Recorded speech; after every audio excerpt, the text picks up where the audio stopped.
오늘은 4월 15일 출애굽기 5장 1절부터 14절까지 말씀입니다. 이제 모세와 아론이 애굽에 도착하고 바로에게 이스라엘 백성들을 놓아주라고 얘기를 하기 시작하는데 단순하게 얘기를 해요. 1절 말씀 보니까 뭐라고 말하냐면 하나님이 이렇게 말씀하셨습니다. 여호와께서 내 백성을 보내라. 그러면 그들이 광야에서 내 앞에 절기를 지킬 것이니라. 단순한 문장으로 얘기했어요. 바로 앞에 딱 서갖고 하나님이 이렇게 말씀했습니다. 내 백성을 보내라. 그러면 그들이 광야에서 내게 절기를 지키며 예배할 거야. 그러니까 예배자로 살게 하기 위해서 보내라. 이런 말을 했다는 거예요. 단순한 말이지만 바로 앞에서 목숨을 거는 얘기죠. 지금 노예를 그들의 어떻게 보면은 바로 입장에서 볼 때는 어마어마한 노동 인력을 공짜로 달라는 것과 똑같은 거거든요. 그러니까 바로가 볼 때는 기가 막힌 일 아니겠습니까? 목숨을 거는 일이에요. 아주 부담스러운 말이에요. 그래 하나님께서 말씀하시니까 순종한 거죠. 모세와 아론은. 여러분 우리가 때로는 이걸 기억해야 돼요. 이제 모세는 예전의 모세와 전혀 다른 모세로 바뀌어지게 되는데 그 변화는 어떻게 시작되는 거냐. 그리고 이스라엘 백성들이 출애굽을 하게 되는데 나중에 그 출애굽의 시작점은 어떻게 되는 것이냐. 모세가 바로를 만난 것으로부터 모세가 부담스럽지만 이 말을 함으로부터 시작된다. 즉 변화는 부딪힘으로 시작되는 거예요. 여러분들의 인생의 변화도 하나님의 능력도 하나님의 은혜도 부딪힘으로 시작되는 것이지 여러분들이 부담스럽다고 해서 부딪히지 않고 만나지 않고 행하지 않고 정말 행위로 나타내지 않으면 기적이 나타날 일이 없습니다. 하나님의 기적과 능력은 이 부딪힘으로 시작된다. 혹시 여러분들이 정말로 행하기 어려운 부딪히기 어려운 일이 있어요? 근데 꼭 부딪혀야 된다라고 생각되어집니까? 기도하세요. 모세도 목숨을 걸고 이걸 부딪힌 거예요. 그랬더니 변화되지 않습니까? 하나님의 기적은 거기서 나타나는 거거든요. 자, 2절 말씀 보니까 이 말을 듣고 바로가 뭐라고 말하냐면 이렇게 단칼에 반응을 해요. 어떻게? 냉담하게. 2절에 뭐라고 말합니까? 야, 하나님이 누군데 내가 그의 말을 들어야 되니? 이 말이에요. 도대체 네가 말하는 여호와가 누군데 내가 그 말을 들어? 이렇게 말하는 거죠. 물론 모세는 이 말을 들을 줄 알았어요. 바로 거부할 줄 알았어요. 그럼에도 불구하고 이 거부함을 들으면 부담이 되죠. 세상은 그래요. 내가 하나님 말씀대로 살려고 하면 바로 오케이 하지 않아요. 그냥 거부해요. 여러분들 주위에 있는 사람들에게 복음을 증거해 보세요. 바로 거부해요. 거부할 줄 알았지만 그 말을 듣는 순간 나는 상처가 되고 다시 말하기가 부담스러워지죠. 그게 원래 세상과 하나님 믿는 사람들 사이에 있는 벽이라는 거예요. 냉담한 반응이 있을 수밖에 없어요. 그리고 바로가 말한 게 뭐예요? 네 하나님이 도대체 누구길래? 여기서부터 뭐가 시작되느냐? 근원적인 싸움이 시작된다. 근원적 싸움이 뭡니까? 하나님이 누군지를 알리는 것이 이 싸움의 시작이고 중심이에요. 하나님이 누군지를 알면 바로는 무릎을 꿇을 수밖에 없고 하나님이 누군 줄 알면 세상의 사람들은 하나님을 믿을 수밖에 없죠. 이게 근원적인 싸움이에요. 성도는 세상과 싸움을 해야 돼요. 영적인 싸움을. 그것이 무엇이냐? 근원적 싸움이다.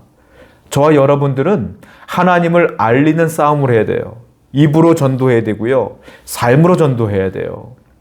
그리고 영적으로 기도해야 돼요. 이게 근원적 싸움이 바로 하나님을 알리는 것이다. 그들이 하나님을 알 때에 무릎을 꿇기 때문에 그래요. 입으로 전도하시기 바랍니다. 삶으로 선하게 말씀대로 살아가시길 바라요. 그래야 그들이 하나님을 제대로 알기 때문에 그래요. 여러분들은 하나님을 알릴 책임이 있습니다. 그것이 우리의 사명이다라는 거죠. 5절부터 말씀 보게 되니까 이 바로가 화가 나서 어떻게 하냐면 이스라엘 백성들을 더 압제합니다. 5절 말씀 보니까 뭐라고 했어요? 바로가 또 이르되 이제 이 땅의 백성이 많아졌거늘 너희가 그들로 노역을 쉬게 하는도다. 이제 쉬게 안 할 거야. 하고 강하게 밀어붙여요. 자, 이 바로가 이렇게 이스라엘 백성들을 힘들게 하는 이유가 뭔 줄 아십니까? 번성했기 때문에 그래요. 이스라엘 백성들이 수가 많아졌기 때문에. 근본적으로는 이들이 수가 많아지니까 내가 다스리기가 어려워. 그러니까 강압적으로 힘으로 눌러야지 라고 말하는 거예요. 이스라엘 입장에서 볼 때 너무 힘들고 바로가 너무 강해 보이지만 실질적으로는 바로가 이렇게 하는 이유는 이스라엘 백성들을 두려워하기 때문이다. 세상이 여러분들을 압제하고 세상이 여러분들을 못살게 굴고 하는 이유는 그들이 나를 미워하기 때문일까요? 그들이 힘이 있기 때문일까요? 아니에요. 근본적으로 찾아 들어가다 보면 우리는 하나님을 믿고 자유롭고 구원받을 확신이 차 있어요. 그래서 그들에게 복음을 증거하는 것이며 그리고 여유롭게 사는 것이지만 그들은 근본적으로 따져보면 이 안에 두려움이 가득해. 천국에 갈 수 있다는 확신도 없어. 내면적인 두려움으로 있기 때문에 그 두려움이 우리를 누르는 것으로, 두려움을 표출하는 것으로 강압적으로 나온다는 거예요. 그러니까 오히려 여러분 세상 사람들 두려워하지 마세요. 오히려 그들이 하나님을 두려워하는 거예요. 천국이 있느냐 없느냐 그들은 믿지 않는다고 말하지만 내면적으로는 문득문득 생각날 거예요. 천국이 있으면 어떡하지? 이 두려움이 있는 거예요. 두려움이 있기 때문에 압제로 힘으로 우리를 누르는 것이다. 그러니까 거기에 두려워하지 마시고 오히려 불쌍히 여기시며 그들을 위해 기도하시고 그들을 위해 참고 인내하며 하나님께 맡기는 여러분 되기를 축원드립니다. 자, 근데 그 압제가요 점점 심해집니다. 7절부터 14절까지를 보니까 어떻게 하냐면 옛날에는 이스라엘 백성들이 벽돌을 줬어요. 이 애굽 사람들이.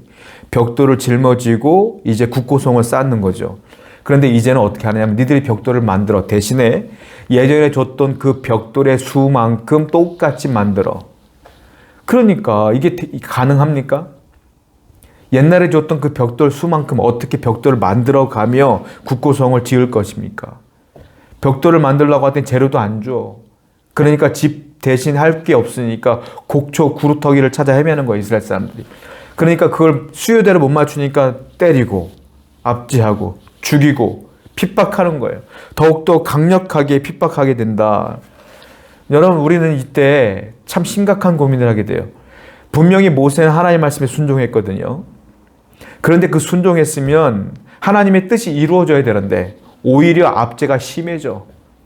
모세는 하나님 말씀대로 그대로 따랐음에도 불구하고 오히려 감당할 수 없는 어려움들이 찾아와. 이게 우리의 난제예요. 왜 말씀대로 살아갔는데 왜 문이 열리지 않고 더욱더 힘들어지느냐? 왜 여러분들의 인생은 그럴까요?